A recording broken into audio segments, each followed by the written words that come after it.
brother. You know, we out here to collect our people. God's chosen people. Give me Matthew 18 and 11. All right? Because I gotta land back off my brother and let you know you are God's chosen people. That's why we came right here to the hood. We know exactly where we at, and we love our people. That's right. All right? So we on Central and 120th, right? Yes, sir. We know exactly where we at. That's right. South Central LA, in the heart, right? That's right. But we love our people and we out here for you. That's and y'all right. gotta understand, guess what? You gotta stop calling yourself blacks and Mexicans and Latinos and niggas and all of that stuff, because guess what?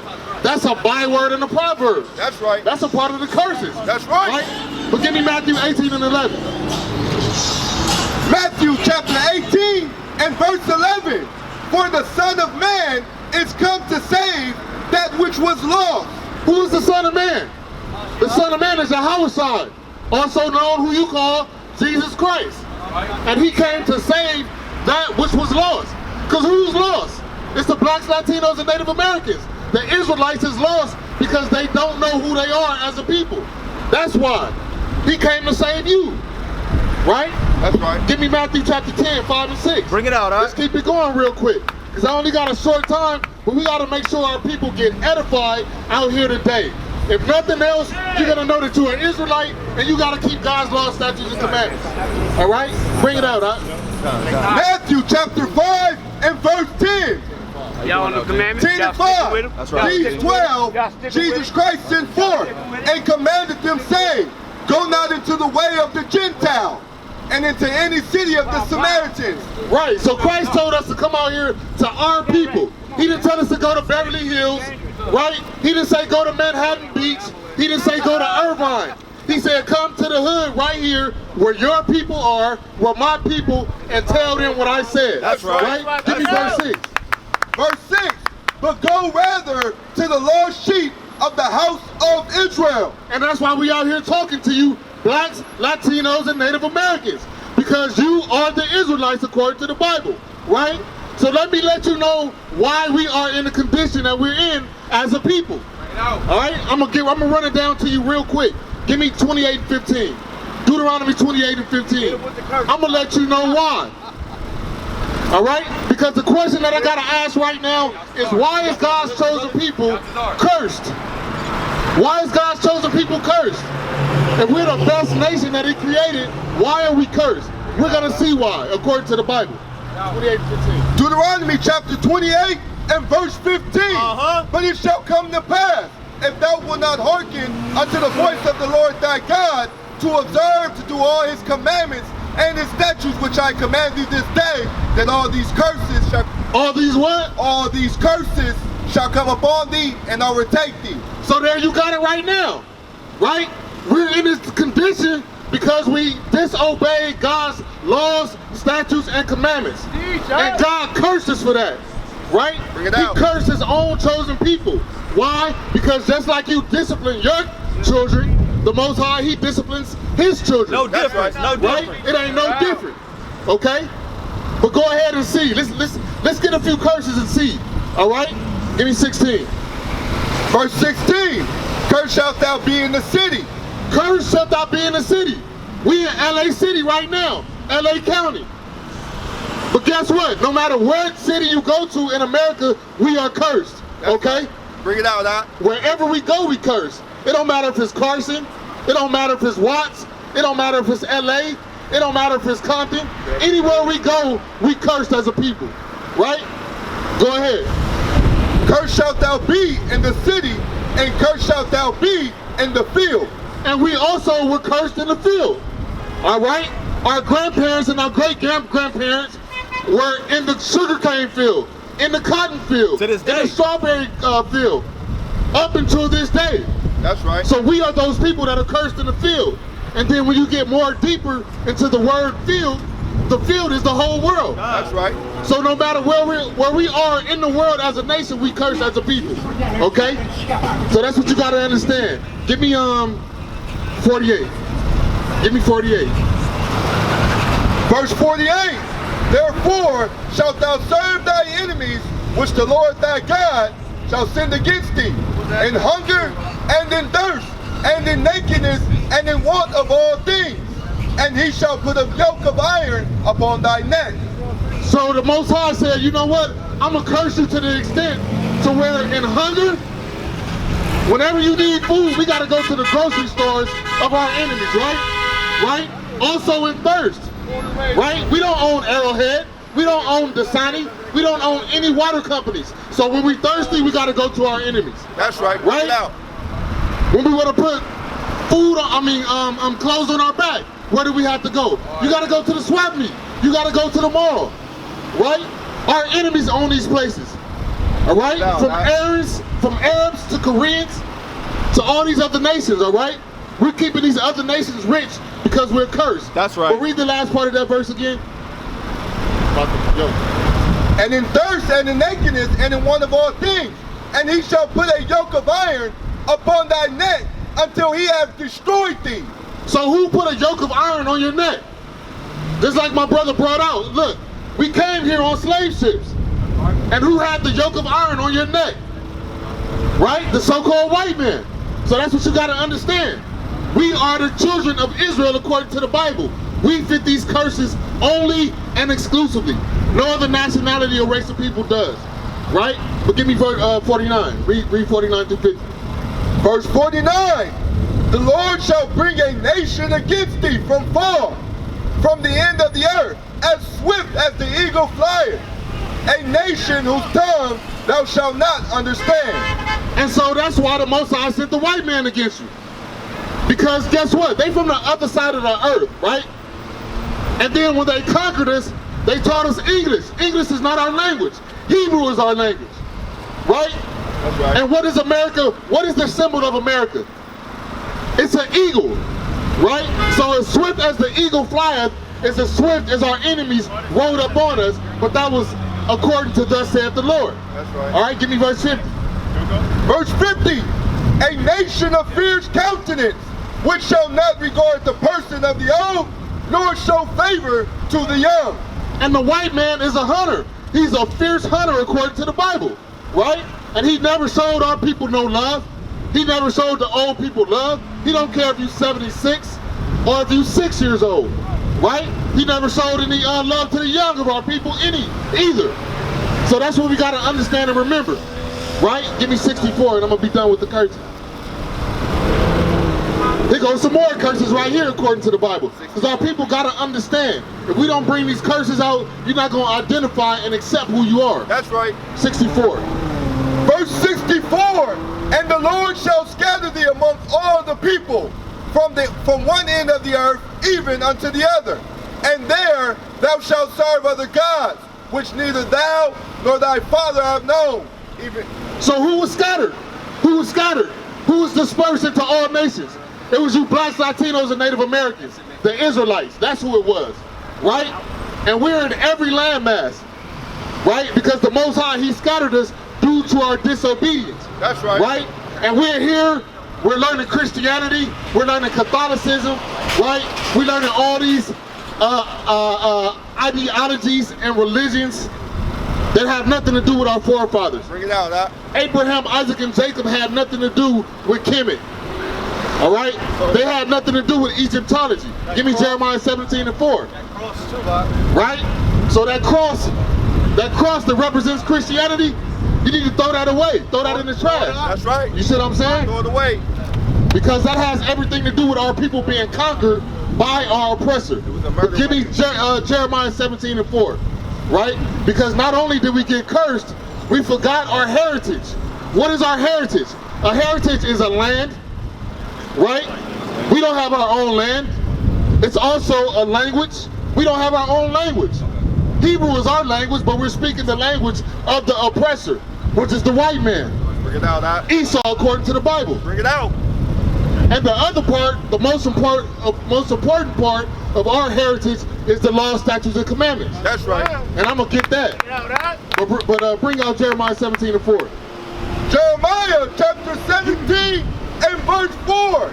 And thou, even thyself, shalt discontinue from thine heritage that I gave thee. So what does discontinue mean? Okay, if you go to the store and you're trying to purchase an item and the salesperson tell you that this is discontinued, guess what? that means it's not available anymore. That's right. So that pertains to our heritage. That's right. All right? That's why we don't know who we are. Because the Most High discontinued our heritage, brother. That's right. You understand that, my brother? You know what you know why we in this condition, right? Yeah, I know why. Right. Because it's genocide to the black race. Right. By who? The white man. All praises to the Heavenly Father. This brother know who his enemy is. All praises, brother. And you an Israelite. And don't ever forget that, man. And I see you mad about that, and that's a good thing. Give me Ecclesiastes 7:7 real quick. Bring it out. Because this brother got a little wisdom. He got a little wisdom, and he angry out here. And that's why we angry. Because we're going to show you out the Bible. That's right. Get it. Ecclesiastes chapter 7 and verse 7. Surely oppression maketh a wise man mad. Read it again. Surely oppression maketh a wise man mad. And that's why we out here. We hot. And my brother is mad. 20th century, 2000. He mad too. Listen, put your foot on the neck. Listen. All praises to the Heavenly Father. That's what happened to our brother. Don't get hit, my brother. You know what I'm saying? Right? George Floyd? Hey, but how are we going to stop these things? Come over here, brother. Don't go nowhere, because I see you mad. And that's a good thing. Killing each other. All praises. Look, but that's a part of the curses. All right, let me finish this verse. Finish 7. Finish 7. Surely oppression maketh a wise man mad, and a gift destroyeth the heart. And a gift destroyeth the heart. Because everything that he's done to us, guess what he's trying to give you to pacify you and keep you quiet? That $1,200 check. Come on. Right? Remember that little pandemic check? What was that called? Stimulus check. That little stimulus He got check? $22 trillion. Right. He gave us peanuts. Right. That's it's right. nothing, That's right? right. Because we're That's supposed to get 40 acres and a mule. You right. You know what I'm saying? All praises to the Heavenly Father. But see, even our people out here know, you know what I'm saying? It's no coincidence. Our people are not dummies. That's You right. know what I'm saying? This right. brother got a flyer, came out the blue, and he understands where we coming from and why we coming from the angle that we coming at. That's You know what I'm right. saying? That's All right. Not just give me Psalms 119 and 111, right? Because our heritage has been stolen. So let's get a precept right now, real quick, to show you that the fact that we don't have the commandments anymore as a nation, that's part of our heritage. Psalms 119 and 111. All right. Let's go. Psalms chapter 119, verse 111. Thy testimonies have I taken as an heritage forever, for they are the rejoicing of my heart. See what King David said? He said, thy testimonies have I taken for my heritage. Right? So what's our heritage, sister? As Israelites, what's our heritage? Right? Testimonies have everything to do with the laws, statutes, and commandments, right? That's right. So that's what we got to understand. The commandments are our heritage as a people. You see what I'm saying? All right, go ahead and give me Luke 19. Give me Luke 19. Luke 19 and 11 real quick. Because I only got a little bit of time. I'm trying to edify my people. You got Luke it, huh? 19 and 11. Because we got to make a change out here. All right? Luke 19 and 11. You're going to read through 13. Luke chapter 19 and verse 11. And as they heard these things, he added and spake a parable, because he was nigh to Jerusalem, and because they bought that the kingdom of God should immediately appear. He said, therefore, a certain nobleman went into a far country to receive for himself a kingdom and return. So this nobleman is going into a foreign country to receive a kingdom. It's Yahushua. That's Jesus Christ, right? Right? Because we know that the kingdom to come is his. But go ahead. And he called his 10 servants and delivered them 10 pounds. And his 10 servants are the children of Israel. And those 10 pounds is the knowledge, wisdom, and understanding of the scriptures. Bring it out. Read. And said unto them, occupy till I come. What did he say? Occupy until I come. So what does it mean to occupy yourself, children of Israel? Occupy means to keep yourself busy, right? But what do we have to keep ourselves busy doing? That's right. We're going to see right now. That's right. Give me 1 Timothy 4 and 13. Because guess what? You cannot be occupied in foolishness right now in these last days, right? Let me let this go past real quick.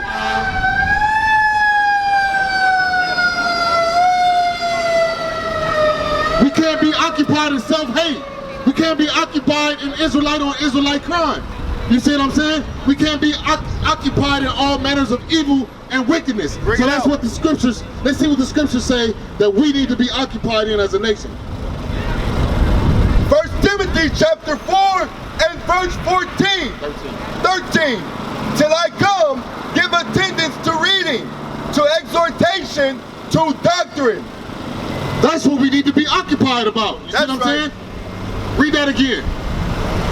Verse 13. Till I come, give attendance to reading, to exhortation, to doctrine. That's what we need to be occupied in. Reading, Revelation 1 and 3. Exhortation, building our brothers and sisters up, right? And to doctrine. That's right. Making sure that we follow the doctrine, the laws, statutes, and commandments. That's right. You see what I'm saying? And how you gonna do that with the book closed?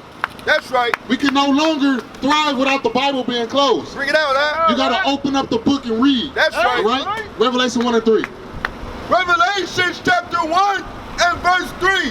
Blessed is he that readeth, and they that hear the words of this prophecy, and keep those things which are written therein. Blessed is he that readeth and applies all that you read in this Bible as an Israelite. Give me Revelation, Matthew 19 and 16. 4 more precepts, I'm almost done. Right? So this is what we got to do. We're giving you the blueprint out here, Israel. Matthew 19 and 16. Matthew chapter 19 and verse 16. And behold, one came and said unto him, Good master, what good thing should I do that I may enter into life? So this man is asking Christ, what do I need to do to get eternal life? How do I get salvation? Let's see right here. And he said unto him, Why thou callest me good? There is none good but that is God. But if thou wilt enter into life, keep the commandments. Do what? Keep the commandments. So you got to keep the commandments if you want salvation and eternal life as an Israelite. Revelation 22 and 14. We almost done, Israel. All right, we're going to make it short and sweet, real quick out here. Right? So you got to keep your ears open and understand what you're hearing. Revelation 22 and 14. Revelation chapter 22 and verse 14. Blessed are they that do his commandments. No, just talk about the commandment. That do his commandments, that they may have right to the tree of life, and may enter into the gate, into the city. Right, so you got to keep the commandments to enter into one of those 12 gates into the city. Okay? Give me James 4 and 8, and then Sirach 38 and 10, and I'm going to close out. Right? So what must you do now, Israel, children of Israel, on Central and 120th? Now you know you Israelites. You know why you cursed, right? And we know we got to repent to get the kingdom. So let's hear it out the Bible, not my own vain opinion. Listen up. You want Sirach 39? No, James 4 and 8. James chapter 4 and verse 8. Draw nigh unto the Most High. Draw nigh unto the Most High. The Most High is telling the children of Israel, draw nigh, come close to me. Read. And he will draw nigh unto you. Because if you draw nigh to me, I'm going to draw nigh to you. It's no difference from you helping somebody else, helping somebody else. All right? If you tell somebody to do a little bit for themselves, and you'll do the rest, right? The Most High want to see some action, though. That's right. He said, meet me halfway. That's right. Read. Cleanse your hands, ye sinners, and purify your hearts, ye double-minded. So if you a sinner, the Most High is telling you to cleanse your hands from all the evil and wickedness that you do, right? And purify your mind, which is your heart, right? That's right. That's what we need to do. You got to turn from your wicked, evil ways, okay? Read 38 and 10, Sirach 38 and 10. And we're going to close out. Sirach chapter 38 and verse 10. Leave off from sin. Do what? Leave off from sin. And order thy hands aright, and cleanse thy heart from all wickedness. And with that, I'm going to say, Kwam Yasharala, and we love you, children of Israel. That's right. That's right.